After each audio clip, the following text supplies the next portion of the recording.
Halo, assalamualaikum warahmatullahi wabarakatuh. Berjumpa lagi dengan saya Andri Prasetyawan.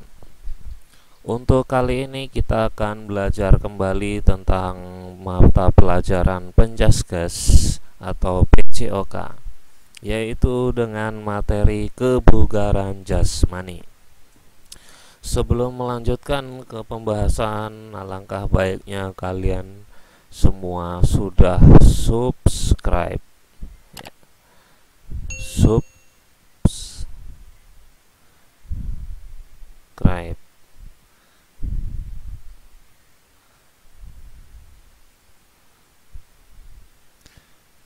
Kenapa harus subscribe? Ya, supaya kalian tidak ketinggalan materi-materi lainnya dari channel YouTube saya.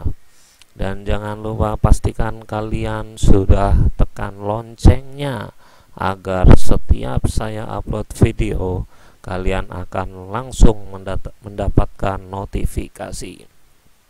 Oke, kita langsung lanjutkan saja ke materi pembelajaran kita pada hari ini, yaitu dengan materi kebugaran jasmani. Yang pertama kita akan mengetahui atau mempelajari pengertian kebugaran jasmani. Oke, kebugaran jasmani adalah kemampuan tubuh manusia untuk melakukan aktivitas sehari-hari tanpa mengalami kelelahan yang berlebihan, sehingga tubuh masih bisa melaksanakan aktivitas serupa di keesokan harinya. Ya, maksud dari pengertian ini, kita setelah melakukan aktivitas pada hari ini, esok harinya kita tetap akan bisa melakukan aktivitas seperti biasanya. Dan setelah melakukan aktivitas sehari-hari, kita tidak menemukan atau mengalami kelelahan yang berlebihan. Berarti kalau kita habis melakukan aktivitas tiba-tiba kita seperti kelelahan, berarti di antara anggota badan kita ada yang tidak bugar. Entah itu yang lelah pada lengan, berarti otot lengannya. Ya, kita lanjut ya. Kita akan melihat komponen-komponen daripada kebugaran jasmani itu sendiri. Jadi komponen-komponen ini adalah macam-macamnya ya. Macam-macam atau bentuk-bentuk kebugaran jasmani. Jadi kalau kita tidak mempunyai komponen-komponen ini, berarti kita tidak bugar ya, katakan seperti itu. Ya, kita lihat yang pertama yaitu kekuatan atau strength. Kita lihat pengertian kekuatan adalah kemampuan dalam mempergunakan otot untuk menerima beban sewaktu bekerja. Ya, jadi kekuatan ini adalah kemampuan otot kita. Kalau kita bekerja, otot kita mampu menerima beban sewaktu bekerja. Katakanlah memindahkan barang. Jadi ketika kita memindahkan barang, misalkan beras 10 kilo, oh ya, kita mampu.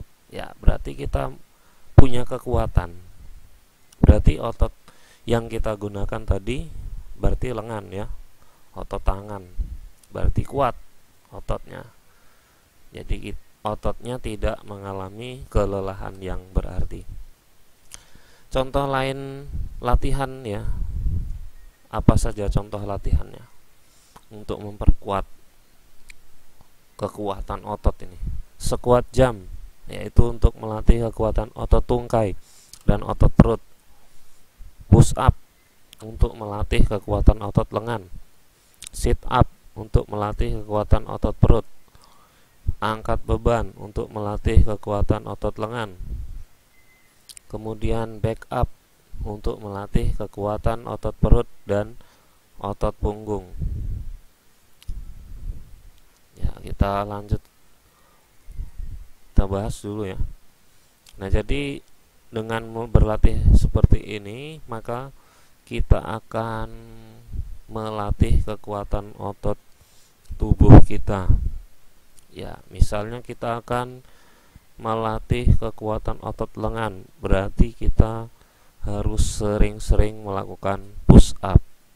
Ya, otot perut berarti harus sering melakukan sit up. Oke, kita lanjut ke materi berikutnya. Komponen kebugaran yang kedua, daya tahan atau endurance. Ya, daya tahan otot. Ya, ini daya tahan adalah kemampuan seseorang dalam mempergunakan sistem jantung, paru-paru, dan peredaran darahnya secara efektif dan efisien untuk menjalankan kerja secara terus-menerus. Ya, kalau perbedaan dari kekuatan tadi saya bilang kalau kekuatan memindahkan atau mengangkat beras 10 kilo berarti kekuatan otot kita 10 kilo. Ya. Tapi kita tahan tidak dalam memindahkan misalnya 2 jam atau 3 jam. Kalau kita mempunyai ketahanan tubuh yang bagus, ya, artinya kita memiliki daya tahan pada jantung, paru-paru, ya, maka kita akan efisien untuk memindahkan beras tadi secara terus-menerus selama misalnya 2 atau 3 jam, seperti itu. Nah, kalau kita tidak kuat atau tidak tahan, maka kita bisa melatih agar kita memiliki daya tahan. Apa caranya? Yang pertama, lari 2,4 km. Lari 12 menit. Lari multi stack. Angkat beban dengan beban yang ringan namun repetisi dan set yang banyak, ya. Ini ya. Sudah jelas, lari adalah olahraga yang paling murah tapi dapat meningkatkan daya tahan tubuh. Kemudian angkat beban, ya, angkat contohnya tadi mengangkat beras 10 kilo, tapi kalau kita sering melakukannya maka daya tahan tubuh akan terlatih. Oke, lanjut. Ya, ada lari naik turun bukit.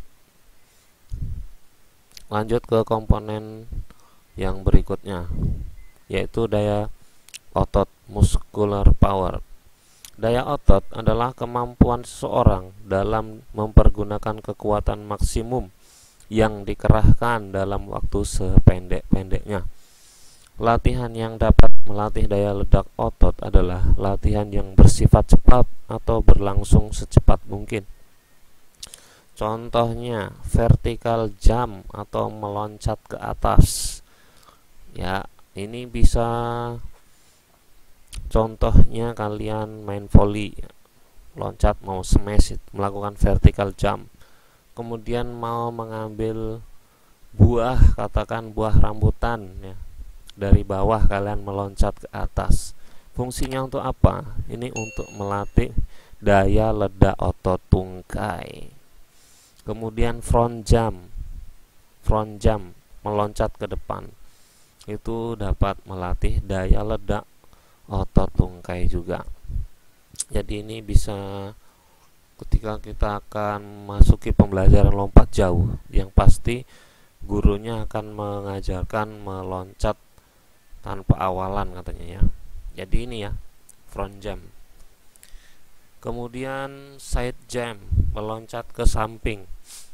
Fungsinya adalah untuk melatih daya ledak otot tungkai, ya. Semuanya untuk melatih daya ledak otot tungkai, ya. Kenapa ke terakhir? Salah, ya.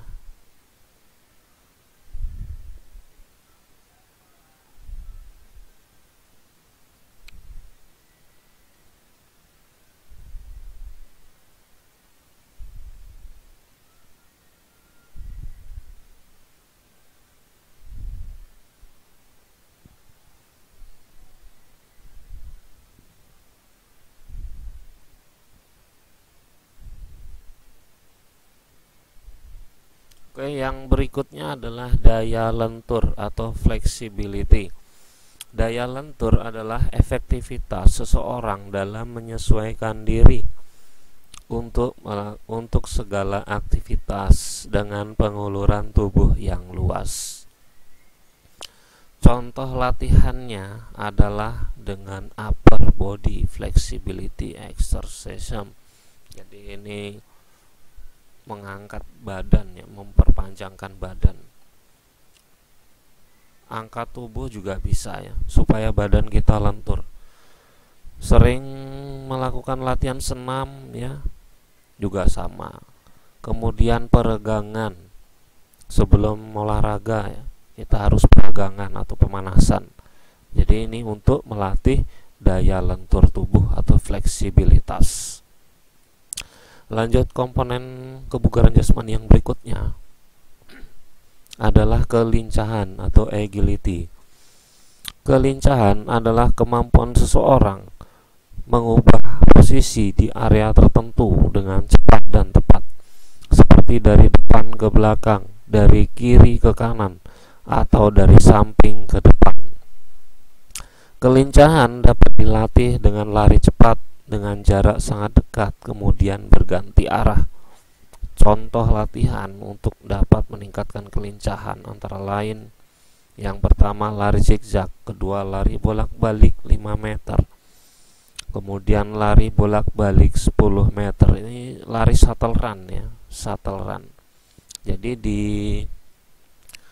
video-video saya sebelumnya ada pemanasan shuttle run menggunakan cones, itu bisa kalian lihat video nanti saya cantumkan di link deskripsi atau di pojok kanan atas ya. Kemudian lari angka 8 ya. Jadi ini intinya adalah lari dekat tapi cepat, kemudian berganti-ganti arah. Ini dapat meningkatkan kelincahan. Yang berikutnya, koordinasi. Koordinasi adalah kemampuan seseorang dalam mengintegrasikan berbagai gerakan yang berbeda ke dalam pola gerakan tunggal secara efektif. Contohnya untuk meningkatkan coordination atau koordinasi yaitu memantulkan bola tenis ke tembok dengan tangan kanan, kemudian menangkapnya lagi dengan tangan kiri. Lalu memantulkan bola tenis ke tembok dengan tangan kiri, kemudian menangkapnya kembali dengan tangan kanan. Melempar ke atas bola tenis dengan tangan kanan, kemudian menangkap kembali dengan tangan kiri. Kebalikannya, melempar ke atas bola tenis dengan tangan kiri, kemudian menangkap kembali dengan tangan kanan. Untuk koordinasi ini saya sudah pernah mengambil nilai pada ujian praktek Penjabs atau PJOK kelas 9. Ada videonya juga di YouTube saya. Nanti saya cantumkan juga di deskripsi atau di pojok kanan atas. Silahkan dicek. Tapi waktu itu saya mengambil penilaiannya yaitu memantulkan bola tenis ke tembok dengan tangan kanan, kemudian menangkapnya lagi dengan dua tangan ya. Ya tidak masalah. Jadi itu juga untuk melatih koordinasi. Oke, kita lanjut ke komponen kebugaran berikutnya yaitu keseimbangan atau balance. Keseimbangan merupakan kemampuan seseorang mengendalikan organ-organ syaraf otot sehingga dapat mengendalikan gerakan-gerakan dengan baik dan benar. Senam merupakan salah satu cabang olahraga yang sangat mengandalkan keseimbangan. Kita lihat contoh latihannya, yaitu berjalan di atas balok kayu selebar 10 cm sepanjang 10 cm. Jadi ini tidak mesti harus 10 cm ya. Jadi bebas, bahkan panjangnya 5 meter saja sudah cukup ya. Kalau kalian lakukan secara berulang-ulang sama saja itu akan melatih keseimbangan. Berdiri dengan satu kaki jinjit ya, Kalau kalian atau sebagai siswa dulu pernah dihukum oleh gurunya berdiri satu kaki, harusnya bersyukur. Kenapa? Karena secara tidak langsung kalian akan dilatih keseimbangannya. Oke ya, kita lanjut lagi. Tubuh membentuk kapal-kapalan atau pesawat terbang. Ya, membentuk pesawat terbang ini sering guru penjaskes laksanakan waktu pemanasan. Jadi jangan mengeluh kalau gurunya nyuruh untuk membentuk pesawat terbang, berarti itu kalian juga secara tidak langsung dilatih keseimbangannya.